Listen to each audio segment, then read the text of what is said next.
Welcome back to Programming with Rana Vakas. In my previous tutorial, you learned about the relationship between objects.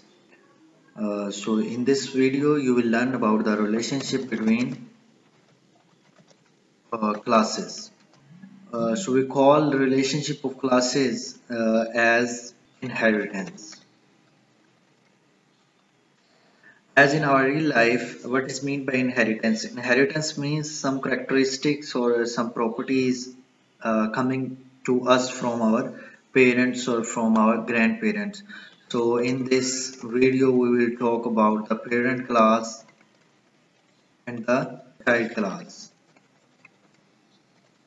So basically inheritance is a relationship between parent class and child class. So if there is a relationship between parent class and child class, then you can say that child is a parent. So this is a keyword will help you to identify the relationship between classes such that there is a class of person and employee. So you can say that employee is a person. You can also say that student is a person. So similarly, if shape is a class and there are different shapes, you can see triangle, square, rectangle. So I can say that square is a shape. So the left side, this left class is called as parent class, and the right one is child class. So you can call this parent class as super class or base class. So these three keywords are same in literal meaning in programming about the parent class. The parent class called as superclass or base class. So and child class you can say it subclass or derived class. So these two keywords are used for child classes. So in C++, you use to inherit one class with other class, you use this colon at the declaration of the drive class or child class. As you can see here, class B colon A. So it means that A class is a parent of this B class. So B class is a drive class and this A class is base class or the super class.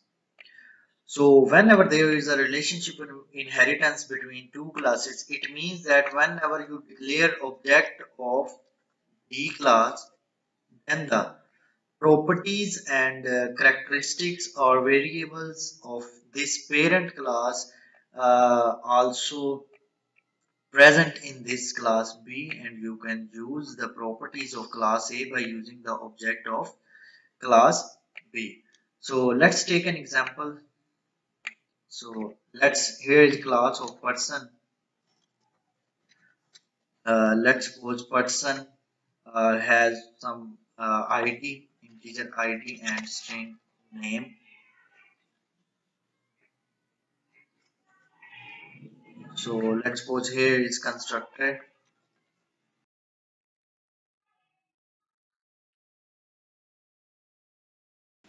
So this is a parent class whose name is person, and there are two variables inside this class ID and name, and this is our default constructor. This is overloaded constructor, and these are getters, and similarly these are setters. So let's make a child class here.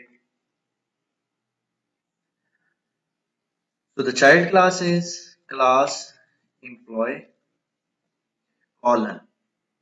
So now you have to write here the name of the parent class. So the name of parent class is person. So write here person. By writing here person, actually this employee will be able to access all the variables and data member of this class. So I want that these data members can only be directly accessible by the child class.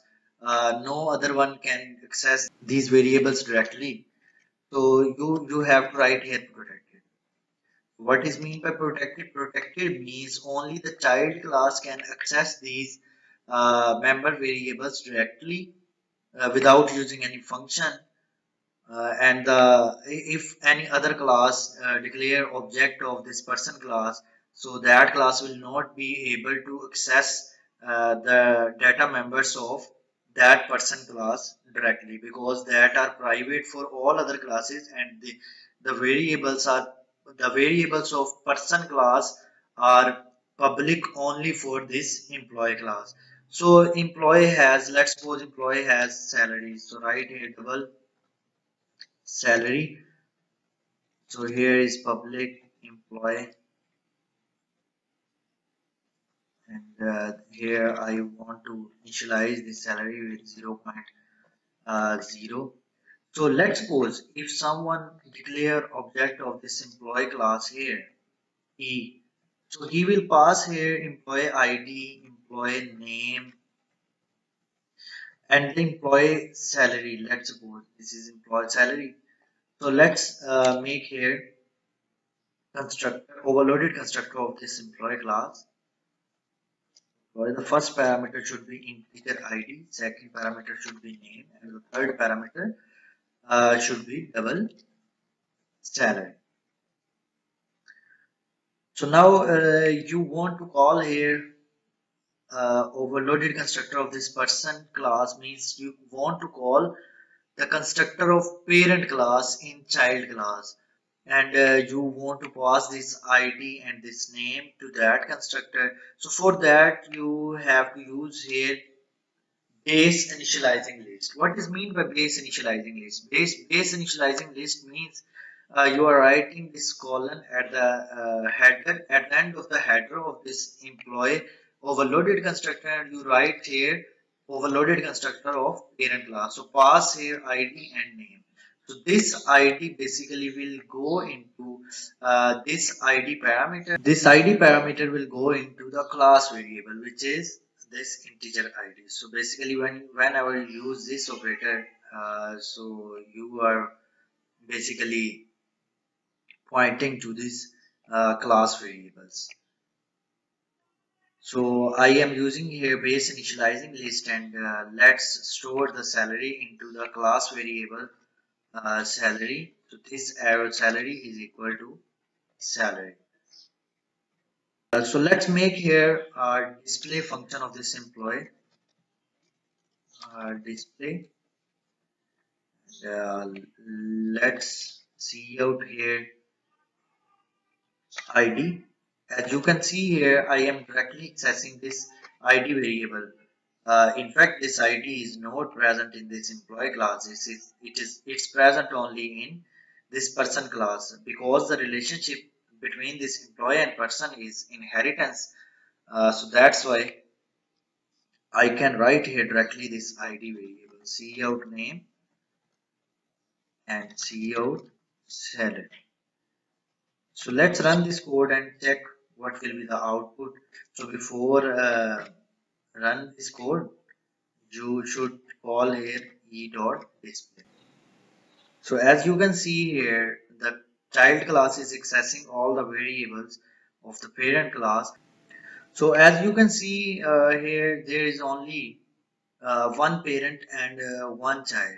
So whenever there is a one parent and one child, it's called a single inheritance. So what is meant by single inheritance? If there is only one parent and one child, then it's called as single inheritance. So in my upcoming video, I will tell you about the other types of inheritance. So we will discuss about multiple inheritance. Uh, for now, subscribe to my channel if you have not subscribed it. Like this video if you understood about single inheritance,